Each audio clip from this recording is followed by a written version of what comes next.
Good morning, everybody, and welcome to the first of two breakout session options today during the Transitions Academy Fall Convening. I hope you were with us this morning for the welcome and the conversation with the employer. If not, the good news is everything is recorded and will be available for you to watch later. And so this session is building a bridge and ICAPS pipeline. And you're going to find that some of our presenters built it from bridges to ICAPS, and some of them built it back, and some of them are still continuing to build all kinds of ways. So with that, I want to thank our presenters today. We have Mary Jarjour and Amy Schneider from Heartland Human Care, and Mary actually it was recorded, and we're going to start with that in just a minute, but Amy's here to answer questions if you have questions about their program.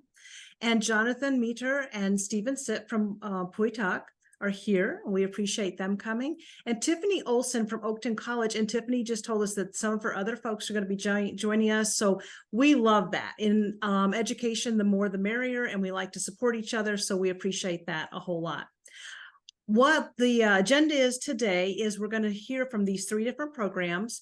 If you have questions as the presentation is going on, feel free to put something in the chat, and some of those will be answered as you ask them. We're going to keep if you have additional Q&A, we're going to keep that towards the end so that everybody gets a chance to share, but feel free to put questions in the chat. And with that, I will get us started. And this is the recording from Mary.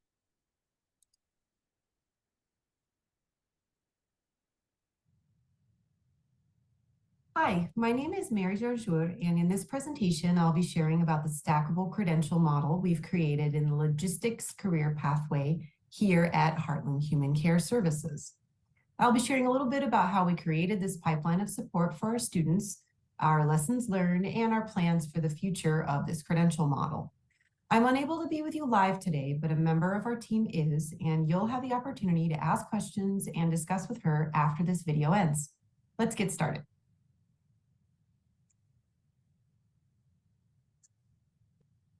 So what organization do we work for? We are Heartland Human Care Services, a community-based organization, or CBO, in Chicago. Heartland Human Care Services, or HHCS, is a division of Heartland Alliance, which is the largest anti-poverty organization in the Chicagoland area after the YMCA of Metro Chicago. Our portfolio of adult education services includes adult education classes like ESL, citizenship, and job skills, as well as integrated education and training classes, or IETs, and student support services like transition services. We've been offering IETs since 2019, and currently we have two. One is in the field of medical interpreting, and the other in logistics, which I'll touch on in today's presentation. We've also been offering bridges for a few years now, beginning with our hospitality skills bridge back in 2014, and most recently a customer service in food and retail bridge in 2023. So we were really able to use that previous experience and lessons learned from building and running bridges and IETs to inform the design of our logistics pathway stackable credential model. Another strength is our robust ESL program and longstanding partnerships with other organizations, both of which are sources we draw students from for our bridges and our IETs. Here's a little bit more about our student population. In FY23, we served adult learners from more than 25 countries in our adult education programs. We serve a diverse student population made up of refugees, migrants, asylum seekers, asylees, green card holders, and US citizens. In total, we served 1,200 students in our ESL and college and career pathways classes in FY23. We offer some in-person services as well as a wide range of online classes. HHCS is also a refugee resettlement organization. So that means we resettle and provide wraparound supports to refugees from a variety of countries like Myanmar and the Democratic Republic of the Congo. We provide them with housing, employment services, and cash assistance. We also provide services like case management to humanitarian parolees from Ukraine and Afghanistan, as well as migrants arriving in Chicago from the southern border. Okay, So that's our students. Here's how we got started with our logistics stackable credential model. It all started with our commercial driver's license, or CDL IET. This is an offering that our students had been asking for a few years. And we know this because we survey our students regularly to find out what kind of classes they're interested in. We learned that some students had worked as truck drivers before, for example, in Ukraine and Afghanistan, and they were expressing a strong desire to work in their area of expertise again. And the pay is really attractive to students. It averages $22.66 per hour, and that's an average across the whole US. So in some regions, it's going to be higher. We knew we wanted to offer a CDL credentialing program. So we applied for and were awarded an ICCB Innovative Bridge and Transitions Grant for 2023. It enabled us to run a CDL IET program for the first year, where our main expenses were paying CDL tuition for our students and acquiring a partnership developer who is a full-time staff member who builds out our employment partnerships. So here's a little bit more about our model. As a Model 2 ICAPS IET, we include, of course, the contextualized ESL, workforce training, and workforce preparedness.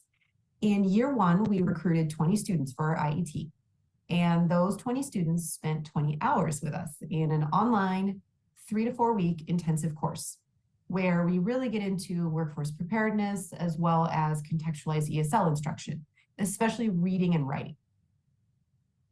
And once students completed that intensive course, they went to their local DMV to get their commercial driver's permit.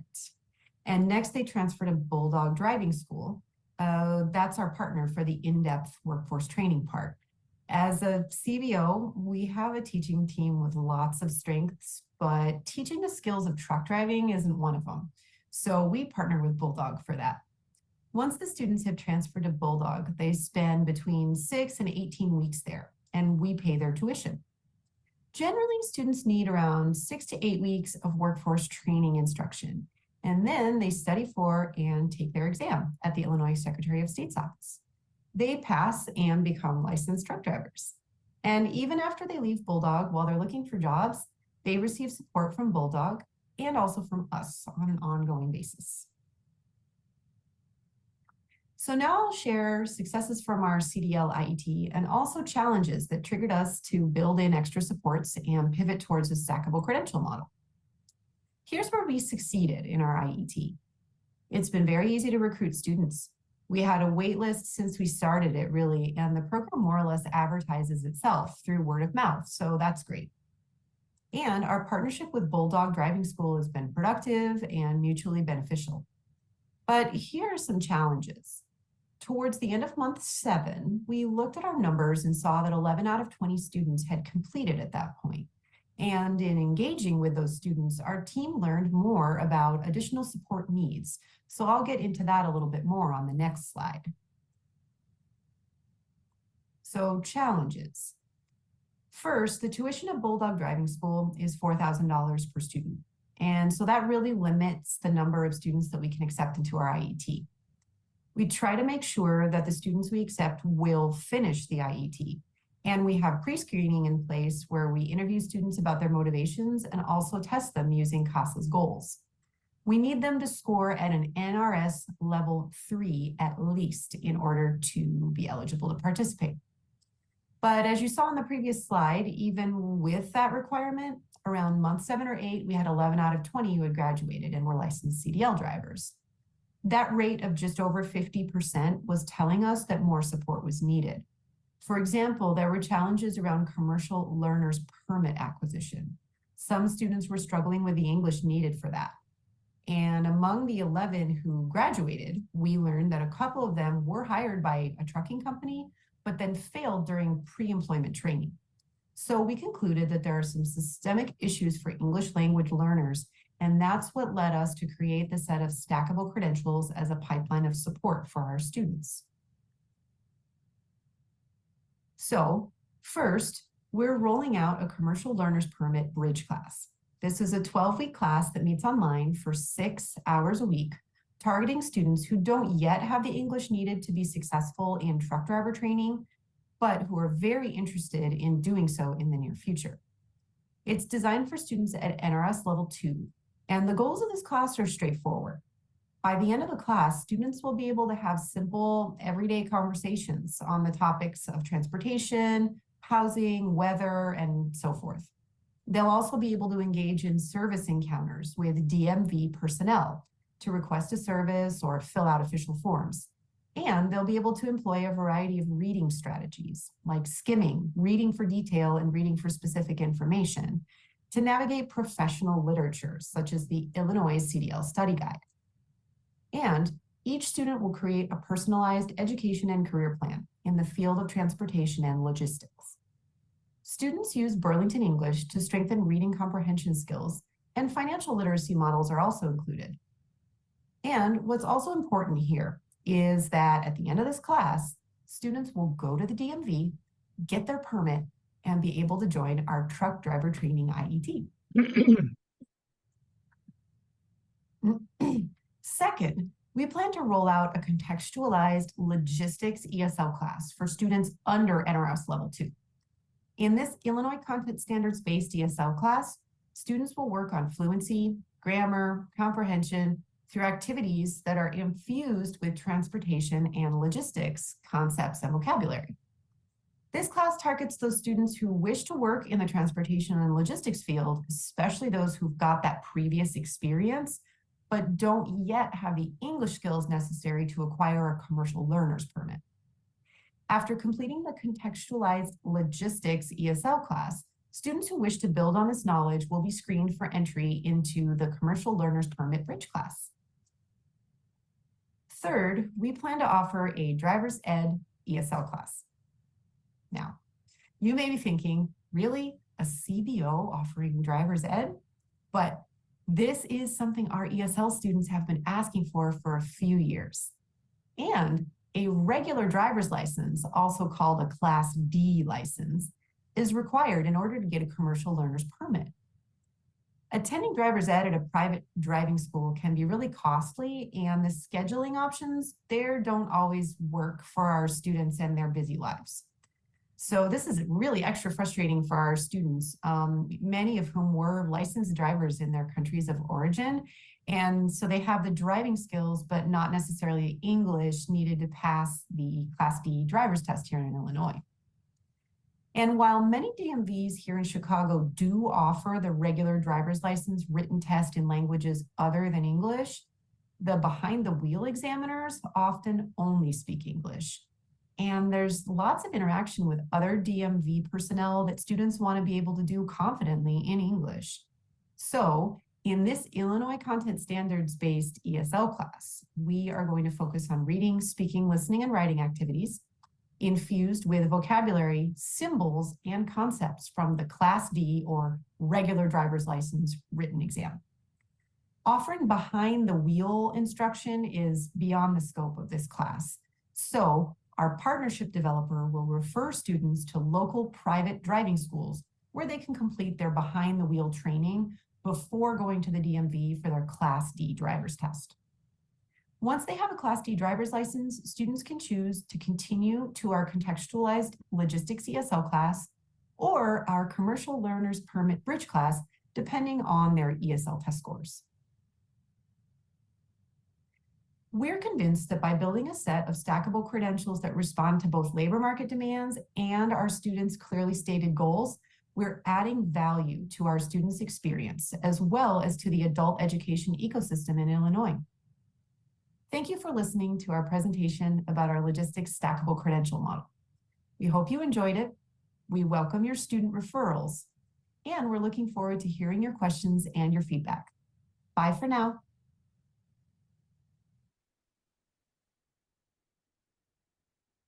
All right, thank you so much to Mary for putting that together and lots of great information. And if you have any questions, as I said before, feel free to put those in the chat. Amy's here to answer, Amy Schneider from a colleague of Mary's. And at this point, we're going to go to our next presenter, Jonathan from Puitak. And I will stop sharing, Jonathan, so you can share your screen. Okay, thank you. Let's see. Okay, Well, good morning, everyone. My name is Jonathan Meter. I'm the Transitions Coordinator at Poitok Center, and I'm joined today with one of our vocational instructors, Stephen Sitt. Stephen, would you like to introduce yourself? Oh, my video is not on. Is that is something wrong with my hookup or something like that? Is this? Okay, let me just start with just the voice, okay? Well, I am a medical technologist to start with, and then I work in the lab for almost 20 some years and become a supervisor in one of the prominent hospitals in Chicago. But then my passion is in food and cooking and the restaurant business. So I retire early and then become and joined Puitak for a mission of teaching the community, the Chinese community in Chinatown. And then I start teaching the sanitation class 2010 until now. And I still own my business, but the thing is, I'll be able to dedicate my work, my business to a trusted manager. And now, because the reason why I go into this kind of service at Puitak is I saw a lot of owners and managers who were trying to. You can see how fast the turnover of the restaurant in Chinatown. Every 3 months there's a big turnover because they fail in the business, and the reason of the failure is because of mismanagement, and they don't know how to. They can cook, they can work, but they cannot calculate the financial part of it, and so they go under very fast. Inside of that, besides teaching the sanitation, our center have joined IFC, the long-term, non-name of that is International Food Service Executive Association, which is an ANSI-approved institute to teach management in food services. And So, Stephen, could I introduce our program? Mhm. Maybe you can talk a Sure. little bit more later about the specific details. Okay. We're so grateful to have you with us, and I want to express this kind of program could not be possible without community members like Stephen and our other vocational instructors who just have so much experience right in our community.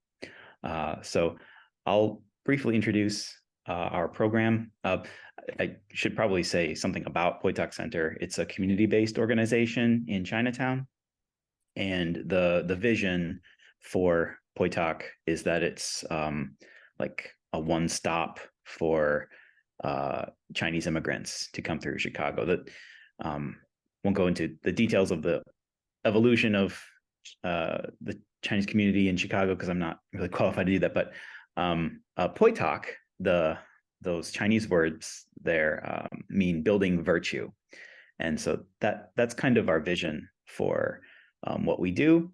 And Stephen was beginning to mention that too. We really want the community to thrive, and Poitok helps to build that virtue. Okay, so talking about the needs of our community, many of our students are ESL, adult ESL students. They work in restaurants. But they come to Poitok Center for ESL classes, and we have an immigrant welcome center as well. So we have other support services. But as a transitions coordinator, we want our students to find better jobs. If they want to stay in food service industry, that's great, and we want to empower them to do that. But there are other organizations in the community that do some of the same work. So we wanted to find, for the ICAPS program, we wanted to find an appropriate spot for us. So as Stephen mentioned, he is a sanitation instructor at Poitok, where workers can get a sanitation certificate. I think it's ServSafe. But there are two other organizations in Chinatown that do culinary training. Chinese American Service League has a culinary training program that specializes in like Western cooking. So the graduates of that program can go to find work in restaurants outside of Chinatown. And the Midwest Asian Health Association teaches Chinese culinary. Okay, but these programs don't train managers, they just train better workers. So what our program does, we didn't have a bridge program, we just jumped into the ICAPS. So our ICAPS food service management program gives our ESL students training to really manage a food business. Okay, so it could be taken that this is it's a vocational class and an ESL class, and we made it available to any student, a new or existing. And we did have some students who came from the community just to take this class. They didn't have to first enroll in an ESL class and then take this as a sort of a secondary class, like some of our other mid-morning or pronunciation classes. They could take this as their core ESL class. We wanted to make sure that our students were serious to demonstrate a commitment. So there was a kind of a requirement that they already work in the industry. We provide them at no cost an opportunity to take a professional certification exam. That's from the Global Service Food Service Institute. It's a rigorous exam, and it's not like required, but it's a very professional, internationally recognized credential, and it equips our students with the ability to manage or even own, in some ways, a food service business. And because of our vocational instructors who have been in the community for so many years, we had lots of conversations about, as Stephen said, why restaurants fail due to different kinds of mismanagement. Okay, so I'll turn it back over to Stephen. At this point, Stephen, is there anything else you want to say about the why we needed this kind of program at Poitok? Sure. Yes. Well, based on my experience serving the community, well, actually, I come to Chicago for a long time, and then working in the food business later in my later career. So, and what I find out from most of the people have ambitions to become to own their own business. However, the lack of the experience and knowledge of how to manage business that will profitable to them, and then they just work, and then they don't know, how to price the food, and then there's a lot of human resources problem, and so we just, and other than just teaching the certificate for sanitation, we finally hooked up with FC, and then also we translate the English teaching material into Chinese, so that a lot of our local folks can understand better how to deal with business operation. And then also we have trained teachers that's bilingual in English and Chinese, to be able to communicate better with them. And we have started the first session of the class this year, and we have 5 students that participate. And I noticed that they all very interested and attentive to our class. And then, unfortunately, a couple of students will not be able to join the exam. We do have 3 people that came in for the final exam, and 2 of them passed with flying color and get the highest certification. And that's a good news. And this is just our kickoff class. And I hope that in the future that we can do more, advertise more, and get more students, and then we can help out the community to be more vibrant and be more able to help them through the experience and livelihood in engage in the food business. Okay, thank you, Stephen. Yeah, that's I couldn't have said it better myself. So yeah, one thing I didn't talk about, which Stephen mentioned, is the challenges that the students had. So we schedule our ESL classes in the mornings from 8 to 10, and that we find that generally fits with our student schedules who work in restaurants or other places. And but sometimes they, for whatever reason, they have to go back to China or their home country. And this is a rigorous vocational training. So if you miss, one vocational lecture, you miss a lot of information. So unfortunately, some students were not able to complete the course, but we did have 4 students take the final exam, and 2 students passed at the highest level, the master level. One student was like 1 question away from passing. And another student didn't quite pass the bar. But so talking about challenges and successes, one of the challenges we had was students thought like, well, is this the sanitation class that we already have? We have to explain like, no, this is a completely different kind of class. It's management, and if you hadn't thought about management before, maybe it seems a little intimidating.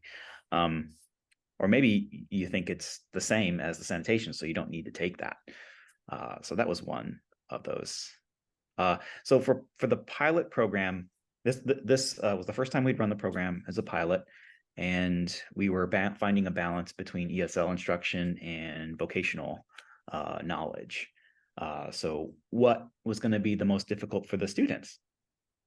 And how much time do we spend on general like ESL restaurant culture kind of things? We know a lot more now than we did before.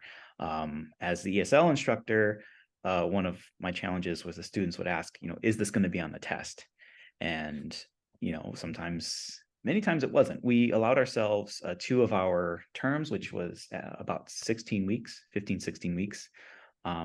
So we are modifying that time for the next class, and we're going to focus more on the vocational instruction, and have a separate restaurant English bridge class, which I'll talk about just a couple minutes.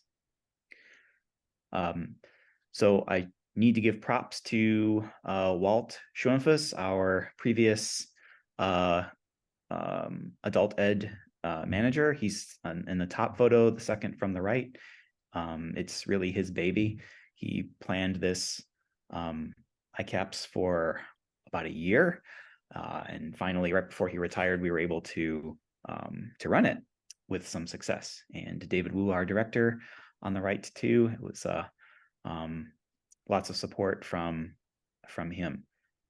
So we did have 2 students pass the test, certification test. We were able to offer it in Chinese.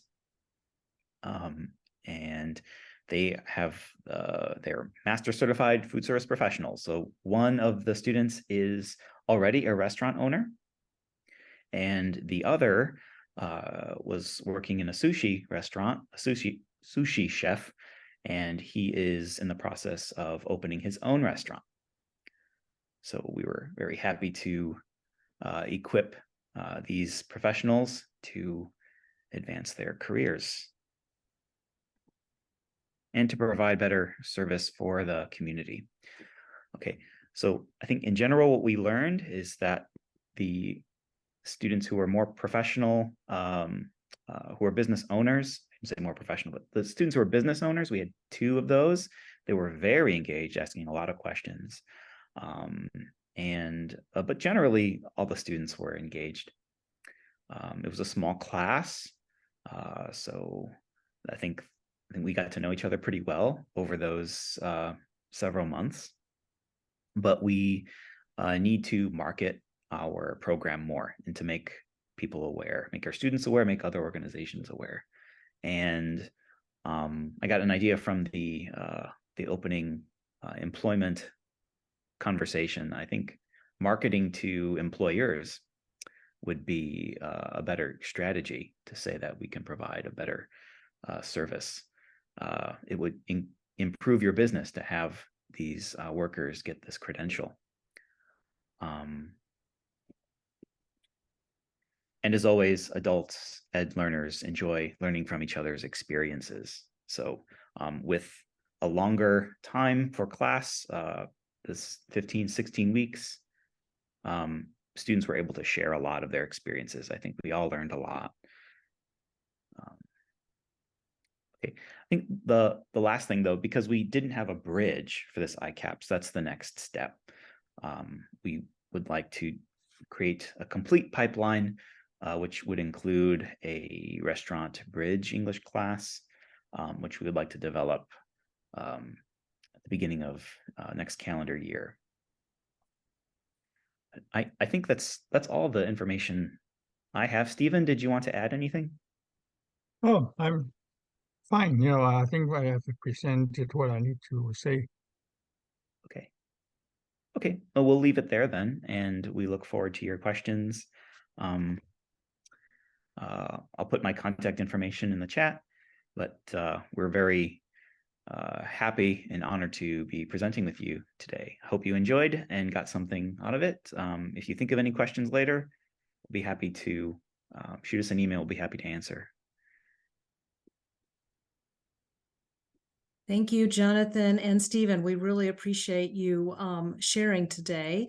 I do want to put a shout out to Walt Schoenfuss. You mentioned him, and Walt is the one who came up with the term ICAPable, making ICAPS into a verb. And we have used that. We haven't been paying him any royalties on that, but we have been using it. And thank you, Jonathan, for sharing your contact information there. If anybody wants to send you questions following this. And as stated earlier, if you have questions, please put those in the chat. We do have one more program to share. We thank the 2 CBOs who shared already today. And now Tiffany Olson from Oakton College is going to talk about their pipeline. All right. Good morning, everybody. Thank you for having me. Mine's a little bit different. I'm going to talk about all of our Bridge to ICAPS initiatives that we have here at Oakton College, which is a community college on the north side of Chicago with campuses in Des Plaines and Skokie, and adult education is housed at the Alliance for Lifelong Learning, which is our Skokie campus. So in order for us to determine our best pathways for Bridge and ICAPS programs, we did have to look at our career clusters. This is just some statistics and data from our high school equivalency students. When they complete our pre-registration form, we ask them to choose one of the career clusters so that we can start determining what our students are interested in. As you can see, our top 3, if you will, are health services, business management and administration, and education and training. Though our ICAPS don't necessarily follow these 3, there is a couple of these, and then some of our lower percentages we also have ICAPS for. But once you determine these career clusters and the interests that our students have, that's a good start for you when building a Bridge class or an ICAPS program. I do want to caution that these statistics are only for our high school equivalency program, which is smaller than our ESL program, which has over 1,000 students. We just have not found a great way to be able to pull the career cluster data. We're hoping that DAISY will allow us to do that one day soon.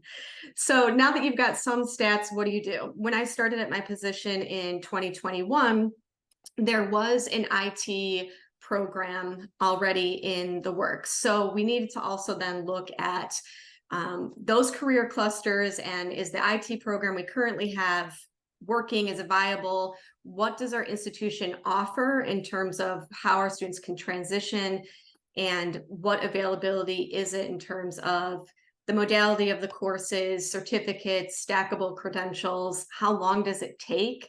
As we all know, our adults are working oftentimes and have responsibilities outside of our programs. So we need to make sure that we can get them some sort of a credential, in a short amount of time as possible. We also need to make sure that the interest of our students in terms of their career clusters aligns with our district needs, our RIOA partners as well, so that there's actually a demand. We don't want to put students through programs that will not give them employment afterwards. Additionally, as I mentioned, community and employer demand, which we actually have had employers recently in early childhood education come to Oakton. So we are now developing an early childhood education ICAPS that's currently in the works. I'll talk about that as well. I think it's also important to mention that career clusters, when students choose them, we're hoping they understand what those career clusters actually mean. But there are some overlaps that I think you can constitute for. If somebody chooses health services versus human services, it's still the service industry in terms of taking care of people. And so while somebody may have chosen health services and you want them to go into a CNA program, it's possible that somebody who chose human service might also be interested in a CNA program. A couple of others that kind of overlap, or you can push to convince might overlap: education and training and human services. Again, early childhood education could fall under either of these career clusters. It's difficult for students to truly understand when they're choosing a career cluster what we're interpreting that to mean for that student.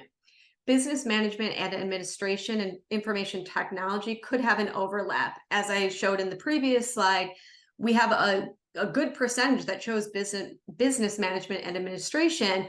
We don't necessarily have a really great short-term program or credential that could give our students employability credentials at the end. So we're wondering, could there be some sort of information technology program that is short-term that could benefit and hold value to our students who chose the business management career cluster?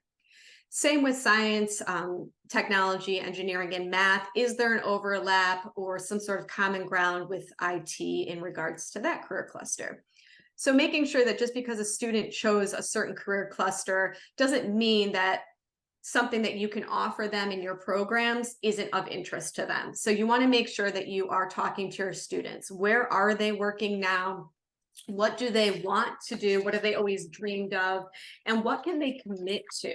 Those are all important things to determine as you're trying to build your bridge to ICAPS programs. All right. So as I said, when I started in 2021, there was an information technology program happening through the CAPIT grant, and it was putting students through our CompTIA classes, which are credit classes, and then students sit for the very difficult CompTIA exams at the end. The pro of this is I had previous experience working in some IT bridge and ICAPS programs at other colleges, and there's also a state curriculum that's developed, as well as some of the curricula that I had developed in my previous positions, as well as transitions coordinators that I had brought in to the team also had this prior experience.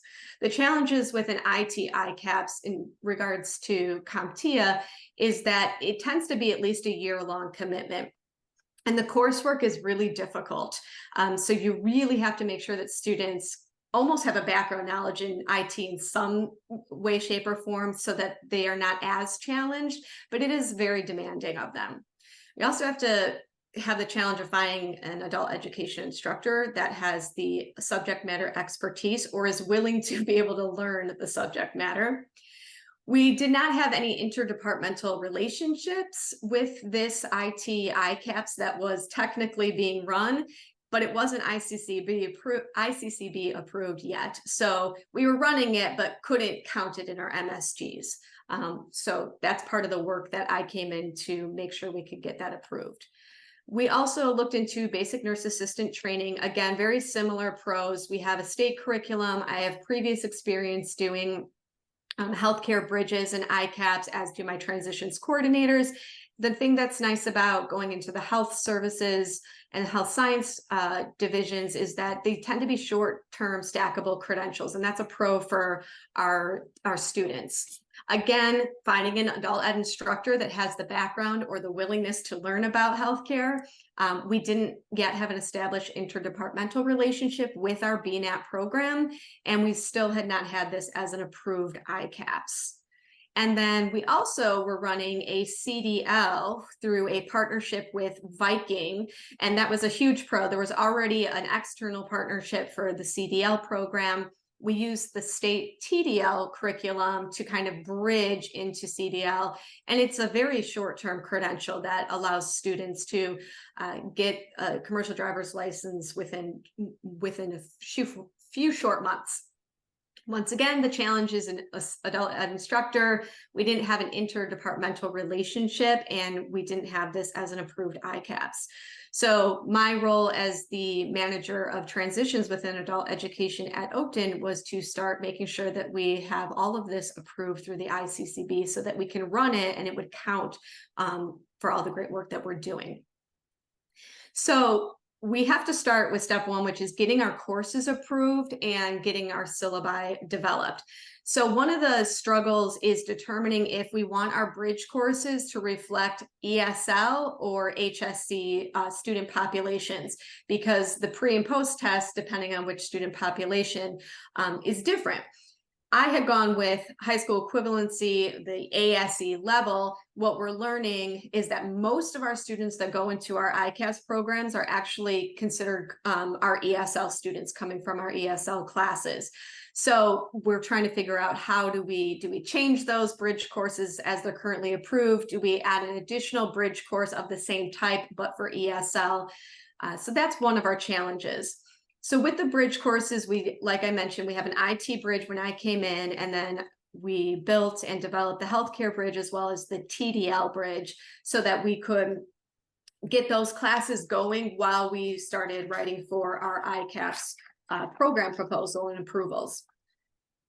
The ICAPS support class is also one that we had to make sure that we had built and approved. We did have one, but it was only for IT. So I did a course modification to make sure that the ICAPS support class could be used for any ICAPS program that we end up having approved.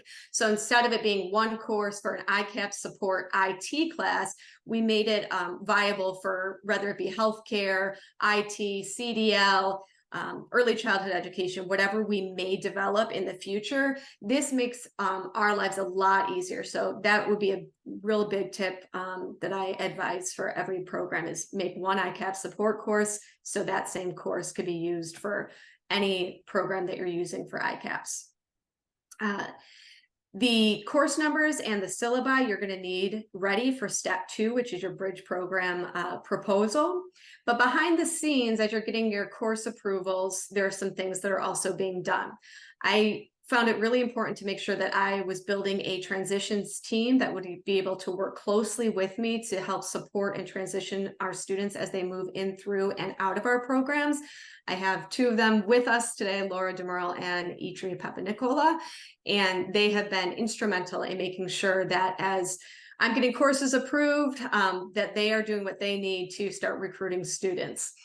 So another behind the scenes while your courses are being approved is determining or establishing who the internal relationship partners are and the external ones are. You may have to go to your admin to determine that. You may have to start building these relationships on your own. Having that support from your dean or your admin is very imperative. You may reach out to internal or external partners and they may never respond to you. But if your dean reaches out, you'll suddenly get a response. So it's really important that you do have the support from those that are above your position.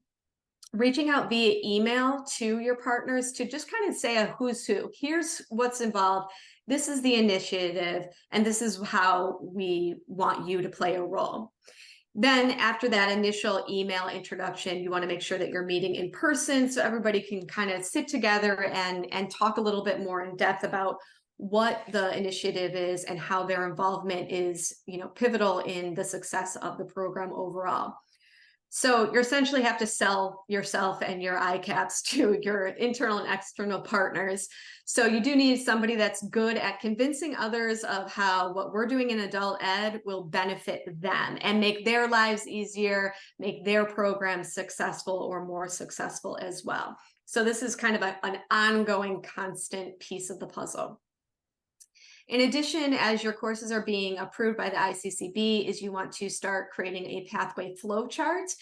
I recommend that you make your flow chart pretty broad in terms of you're starting with a bridge course where students are also co-enrolled in an ESL or an HSC class, and then it goes through to BNAT or CNA, but that they can also do other certificate programs, or they can transition to associate's degrees or other stackable credentials. Make it broad so that students can enter and progress in individual ways so that it's not everybody fits into one box.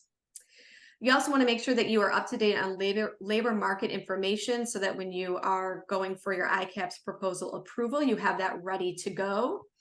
And again, keep thinking about who the adult ed teacher is that you will be recruiting to teach the bridge class, as well as be a support teacher when the students go into the ICAPS portion. So for the bridge program proposal, the JOP form, download the template. Just because you think you're going to have all the components ready, chances are you'll realize you forgot one of them and you can't save that JOP form. So download it, make a copy for you to use in your institution. We use it within Google Docs, so we're all on the drive and we can collaboratively be working on that. Once your parts are complete, take that document, copy and paste into the JOP form fields, and then upload whatever your required documents are. And then that bridge program proposal, keep that document. Maybe you started with, for example, for us, we started with the IT one. Keep that same one, make a copy of it, and then change what you need to change for CNA. Because when it comes to the components of the program proposal for bridge, you need to talk about contextualization, transition services, and workforce prep and or career development. Generally speaking, those components are all going to be the same. You just need to tailor it to the different content area. So this has been really helpful to use what we have and just retailer it. Behind the scenes, as you're waiting for your bridge to be accepted and approved by the ICCB, is okay, finally secure that adult ed instructor. You may have to incentivize it, right? They're going to be putting a little bit more legwork into it, learning some new skills, some new content areas than what they are normally used to. So you may be expected, or you may want to look into being able to pay those instructors a little bit more. And sometimes that comes through a different grant. For example, we do have the Innovative Bridge and Transitions grant, which does allow us to pay these instructors who are working in our bridge and ICAPS programs a little bit more, because we know that there is some more work involved. You also want to make sure that you're getting quality teachers, not just ones that are willing to do it, but that have had good student retention, understand what it is to engage students in the classroom, and that are really flexible and are willing to kind of go with the unknown and go with the flow. You also want to make sure that you're constantly supporting those instructors, making sure that they feel that they can come to you, that it's okay if they're feeling stressed or overwhelmed, ensuring that you provide them with all the resources necessary for them to be successful. As your bridge program is being approved, student recruitment starts. Again, I have two fantastic full-time transitions coordinators who help us with that.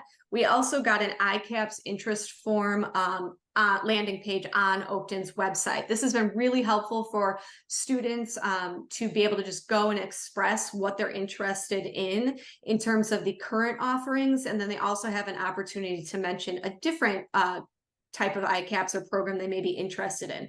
As of right now, we have 30 people that have said they are interested in going into our nursing assistant program, 5 early childhood education, 39 for IT, and actually 66 for CDL. So our transition coordinators are constantly keeping in touch with those students to let them know as soon as we have information that we will continue providing it to them. They also lead transitions information sessions for our classes as well as our students. So those are actually ongoing each semester. And we also make sure we have flyers that are in our hallways as well as sent to our teachers to distribute to their classes. As your bridge program is getting approved, you want to make sure you start getting letters of support from your partners, whether they be internal or external, because that is a piece of the ICAPS proposal, is you have to have at least one letter of support. This has probably been one of the most challenging pieces and most time-consuming pieces of getting an ICAPS proposal together. It takes time for somebody else, and they're not going to want to write the letter. So the solution is have a support letter template ready to go. So whoever you need to send it to, or maybe your dean will send it to, so you get a quicker response. You just tailor it to whatever the content area is, whatever the company or employer is. And then all they have to do is kind of fill in a couple blank spots and do their letterhead and sign their name, and you're good to go. But that can be very time consuming. For your ICAPS proposal, once that bridge is approved, very similar. Use that JOT form template. This one is for the ICAPS instead of the bridge. Make a copy, utilize it, do a collaborative working environment for it. Once you're done, copy everything into the JOT form and then upload your required documents. What I did learn is that you do not have to submit that letter of support with your whole proposal if you're still waiting on it. You can go ahead and submit the proposal, and then they'll start working on it, the ICCB, to make sure that you have everything that you need, and then you can submit that letter as soon as you have it. So I didn't realize that you could do that. And so thankfully, Sarah was a piece of that puzzle to let us know, turn it in, we'll start looking at it. And then once you get the letter, we'll be able to finally approve. And then of course, utilize that document that you used for ICAPS for this content area for the next one. Just tailor it. Behind the scenes is when you are waiting for your ICAPS program to be approved, make sure that you're exploring other funding streams like the IBT. There's also the WE grant and the PATH grant are new. So those are ones that you can look in that your institution may already have. You also want to make sure that you are looking at the eligible students and working hard to find quality over quantity. I think one of the misconceptions with ICAPS is you think that you need to have 10, 15 students in a single ICAPS program. What we're realizing, and this was mentioned by one of our other presenters, is you want students that will be able to persevere through the program and complete successfully. And that's about quality, not quantity. We would rather have 2 students become CNAs than 10 students who don't. So that's kind of a shift in what we think. We always think numbers, but think quality. We want to make sure that you orient the students and that they understand that there's an agreement on their end to get through this program, and that they understand what it's going to take and what their responsibilities are. You want to make sure that you are identifying and meeting with your team, internal partners, as well as external, and that you are in constant contact with any updates or changes. And so that flow of communication maintains throughout the program from its development and beyond. And then if you are fortunate enough to have a transitions team like I do, they can help plan ahead for student transitions from bridge to ICAPS, because things like admissions requirements for an institution, transcripts, if you have foreign transcripts that need to be evaluated, they need to take care of placement testing, potentially background checks, medical clearances, et cetera, et cetera. So our transitions team works really hard to be a step ahead so they know what the students are going to need as they're transitioning from a bridge class into the ICAPS program. So some of the barriers that we had to overcome was just, where do you begin? I would contact Tara Schwab and Sarah Goldhammer, as well as Angela Gerberding, if I had any concerns. They are very supportive. They are very willing to help. So when in doubt, reach out to them. That's what they're there for. As soon as you have one ICAPS or one bridge program approved, the rest will be much easier. Time consuming, but easier to do. The first one's the hardest. Make sure that that career clusters data is retrievable. Again, Daisy doesn't have the capability yet, so we put it in our pre-registration form, which allows us to do some sorting and filtering through Google Sheets, and that's how we can get that data, which is time consuming, but it is worthy. So try to, collect that data where you can generate some sort of a report that can inform the ICAPS programs that you need to run. Your partnerships, like I said, get your adult ed dean or some other admin on your side. That will be very powerful for you in building these programs. Co-teaching, people think stress. So whether it be somebody on the credit side who's expected to co-teach. So we learned it took us a while, but we learned to change that framing of co-teaching to, we're just reinforcing content. We're not teaching the credit class. Our adult ed teacher is really just facilitating student success based on what you as the credit teacher has taught them. Because we've learned that credit teachers can be very I don't want to say possessive over their craft and their subject matter expertise. And they're worried that somebody else from adult ed is going to come in and think they know what they're doing when they don't, but they're not. We're reinforcing content as an adult ed support instructor in ICAPS. Templates, they are your besties. Utilize them, reuse them, have them ready to go. There's no need to reinvent the wheel. Once you've done one, you've got it ready for the rest. And then one barrier that we haven't quite figured out is we have ESL students and HSE students in single programs. So we're trying to figure out, what do we do with the SIP code for those support classes or the bridge classes, because they are student populations merged together, and we're hoping that the ICCB will be able to assist with that as well. I know we are really short on time, but I do want to just mention some of our successes so that if this inspires you at all, if we can do it, so can you. Since I started in early 2021, we now have 4 bridge programs approved, 3 ICAPS approved, and our 4th ICAPS proposal is submitted and we're awaiting approval now. We've served about 73 students within these different programs, and those students have become CNAs, truck drivers, and IT technicians. And next year, we will add early childhood educators. We currently have a group of Spanish-speaking ECE students that were recruited from the city of Evanston, employers that are looking for employees. So we'll have those completed at the end of the year, and we'll have more success stories in 2024. And here's some contact information. I am the manager of our transitions team, and then Laura DeMurl is one of our full-time coordinators, and Itri Pepanicola is our other full-time coordinator. And feel free to reach out to any of us at any time with questions. And thank you. I went very long. I apologize. Tiffany, thank you so much. That was very helpful. And thanks for sharing your contact information, and for Jonathan as well. We appreciate that. And there was a question about the slides. We are going to share the slides for all of the presentations throughout the day. And so that will be coming soon. If you want any of those slides information, and also all of these sessions are recorded. So if you want to share some of this great information with colleagues, those recordings, give us till next week to get those rendered and up. And Kirsten's going, oh, don't promise anything too soon, Sarah. But anyway, we will get those recordings to you. And at this point, we're just about at time, but does anybody have a quick question before we leave today? You can all have the ability to unmute, or you can put something in the chat. And Tiffany, I love that your team is cheering you on. That's awesome. Amy, thank you for coming and supporting and being a part of that team. And one of the great things about adult education, you guys, and in all education, is that community spirit.